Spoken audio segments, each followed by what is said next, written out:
Целата амбалажа ќе мора да се рециклира до 2030 година.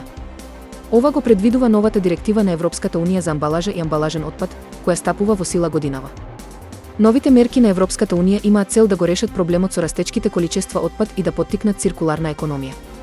Нивната цел не е насочена само кон отстранување на отпадот од пакувањето, туку и кон поттикнување повторна употреба на пакувањето и рециклирање. Уредбата предвидува целосна забрана за одредени пакувања.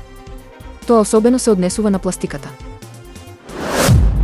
Европа е на работ на следната енергетска криза, откако цените на природниот газ се искачија на највисоко ниво во последните 2 години.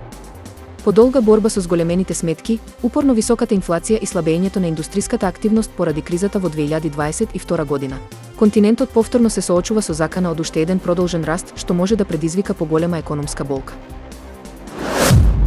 Председателот Доналд Трамп планира да воведе царини од 25% на целиот увоз на челик и алуминиум во САД, проширувајќи ги своите трговски ограничувања на некои од главните трговски партнери на земјата и барајќи да ги заштити домашните индустрии кои му помогнаа да ги освои клучните држави на изборите минатата година. Трамп рече дека тарифите ќе важат за увоз на двата метали од сите земји, вклучувајќи ги и главните добавувачи Мексико и Канада. Тој не прецизираше кога царините ќе стапат на сила. Познатата американска тенисерка Серена Вилијамс се појави во здолниште пократко од кога било на Супербоул и заигра на една од песните на Кендрик Ламар и исчезна, оставајќи многумина да се прашуваат. Доаѓањето на една од најдобрите тенисерки на сите времиња на најголемиот меч во сезоната на американскиот фудбал и не е толку мистериозно.